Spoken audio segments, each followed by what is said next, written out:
អូ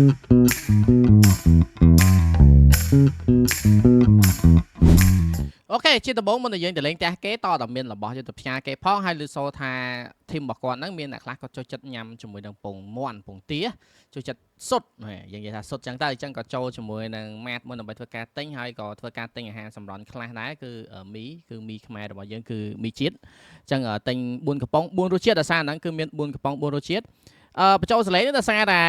ពេលដែលដោតម៉ាច់ហ្នឹងគឺអត់បាន check មើលទេគឺលើមែនអញ្ចឹងទៅគឺបែរស្ដាប់អត់លឺគឺត្រូវតែបញ្ចូលសលេងមកដែរហើយពេលហ្នឹងក៏ស្រឡឹងឃើញចំទឹកស្អ៊ីវមែនកាមេរ៉ាមែនថាទឹកស្អ៊ីវហ្នឹងអាហ្នឹងពេលដាច់ខែគឺត្រូវម៉ាច់ចូលតែម្ដងជាជាងជាមួយនឹងមីយើងមានទឹកស្អ៊ីវមួយម៉ាយមានអីចំនួនមុនឆ្ងាញ់ដល់គ្នាហ្នឹងអញ្ចឹងយើងមានមីយើងមានជាមួយនឹងពងហើយយើងក៏ទិញជាមួយនឹងគ្រាប់ជុករត់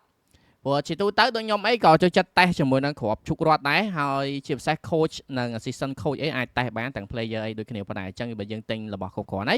ដល់ពេលយើងតែគិតលុយហើយយើងចេញដំណើរទៅកាន់ផ្ទះ VTB Esport ទាំងអស់គ្នាឥឡូវយើងមកដល់ហើយផ្ទះ Team House yes Team House ប៉ុន្តែអ្នកនេះអត់ទាន់ដឹងថា Team House ណាគេត្រូវអត់អញ្ចឹងនៅខាងក្រោយខ្នងខ្ញុំគឺយើងមាន logo ហើយគឺ VTB Esport តែមិនមែន VTB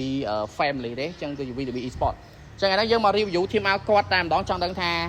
គាត់មានអីខ្លះនៅក្នុងហ្នឹងហើយការរៀបចំផ្ទះគាត់ដល់កម្រិតណាស្តង់ដារកម្រិតណាយើងចាំមើលទៅសារតែគាត់អត់តន់ជាប្រភេទ pro team ទេគាត់តែជាប្រភេទកម្រិត academy ហើយកំពុងតែចាំត្រៀមខ្លួនវាយ Challenger Cup ឬក៏យើងហៅថា MPL qualifier រដូវកាលទី10ចាឥឡូវយើងមកមើលផ្ទះរបស់ VTB Esport ទាំងអស់គ្នា let's go inside go អូខេអញ្ចឹងឥឡូវយើងឃើញ logo VTB Esport ហើយអញ្ចឹងយើងមានអីណាអីពេញទឹកពេញដីដែរចុះនៅខាងក្រោយលុយវិញនេះគឺជីឡុងម៉ែនអស់ខ្លួនខ្ញុំបាន manager របស់ VTB Esport ចេះប៉ុន្មានភាសាចេះ3ភាសាចុំ3ភាសាស្អីគេចិនអង់គ្លេសហើយខ្មែរកប់ translator ក៏បាន manager ក៏បានកប់សេរីចឹងនៅខាងក្រោមនេះអីគេអាហ្នឹង kitchen យើងមែននេះកន្លែងយើងធ្វើម្ហូបអីញ៉ាំជុំគ្នានេះចឹងណាអូចុះមកខាងក្រោយនេះយកអីគេយកអាសាច់ហ្នឹងឯងកុំឲ្យវាផ្សែងហូរខុសចូលទេអូប៉ុន្តែអាខាងនោះផ្ទះគេដែរនេះហ្នឹងយើង clean មែននៅណាមានចុងភៅអត់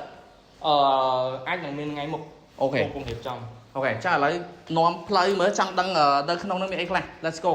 ឡូវយើងឡើងទៅមើលបន្ទប់ screen របស់ player មុនតោះបាទយើងធ្វើការឡើងទៅកាន់ training room របស់កីឡាករទឹមតារះចាំវាយយកស្លុកអំពីរដូវកាល10បាទនេះចូលនេះមុនហ្នឹងនេះខាង coach អូយ៉ា coach យ៉ាអានេះបន្ទប់ player គេplayer គេអូខេចាំបាច់អាចហៅបានមើលបន្តិចអូខេតោះជុំមួយតិច wow clean មែនទេចុះមានស្ដាប់ថ្មណាយើងមានប្រកាសអេចុយហើយគេអត់យើងឡើងបន្ទប់ player បាទថ្ងៃនេះលីតម៉ូអត់តមកដល់គ្នាទៀតបានមកដល់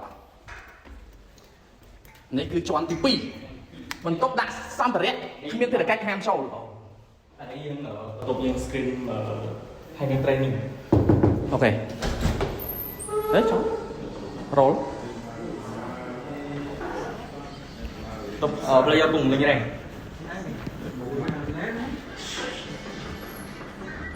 Okay, let's go.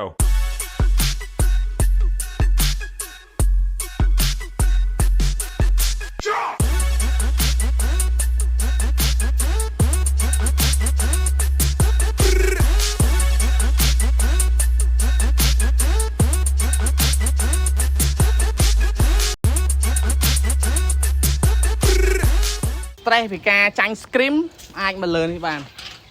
ចុះអាហ្នឹងគេរៀបមកយើងចឹងហ្មងទេផ្ទះពីរផ្ទះអ៊ីបងប្អូនអញ្ចឹងបាទអូអញ្ចឹង2ជាប់បាទ2ជាប់គ្នា4ផ្ទះបាទតាការកែវតិចហើយយោឈៀល bing chilling ចំយ៉ាផ្ទះ VTB Esport ខ្វះតែអាំងទឹកមួយទៀតយីមែនអាំងទឹកមួយទៀតស៊ីដាច់ស៊ីយួរនេះ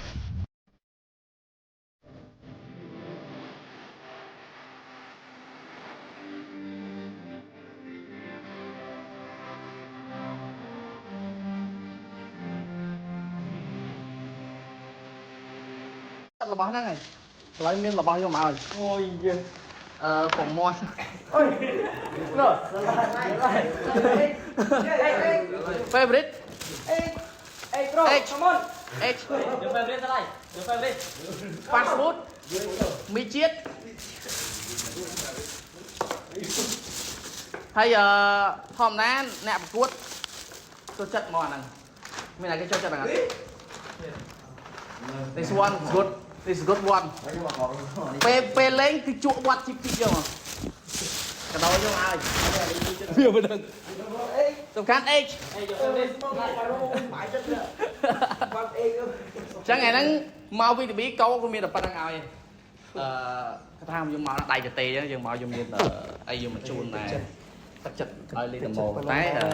យប់ហ្នឹងរវល់ភ័យ Ông ngoại là tài sản thiệt á. 19 20យេ Tài sản thiệt á, mình đâu. អូខេអញ្ចឹងថ្ងៃហ្នឹងយើងមកច្រើនយើង team house review ច្រើនដែរហើយយើងក៏អត់មានអីថែមថយទេដែរតែក៏សង្ឃឹមថាពួកគាត់អាចនឹងដណ្ដើម slot MPL ក៏ហ៊ាននិយាយដូចមុនដែរឥឡូវកាលមុនទៅសារ team academy ឡើង pro team ខឹងហ្មង Mấy nhỉ? ចុះយើងទៅសារដល់ academy team វិញយើងគិតថាវាយបានបាន slot បាន slot តែគេអត់បាន slot គេមិនរករឿងតែសំខាន់ថាគាត់អាចធ្វើបានតែគាត់ថាឥឡូវបើហៅបានអត់ roster យើងអាចនឹងមានប៉ុណ្ណឹងឬក៏មានអីថ្មីទៀត À đâu biết, ăn cho ba này. ច្បាស់ហើយអូខេគាត់ថាមិញ roster ដែលថតហ្នឹងថតអត់អស់ហើយណាអញ្ចឹងនៅមានរឿងដែលត្រូវលាក់ការមកកណ្ដោទៀតតែវាអត់តន់ដឹងសង្ឃឹមថា VTB Esports see you in MPL season 10 ហើយ Đấy. ហើយក៏ដូច see you ក៏ការ safety in VTB family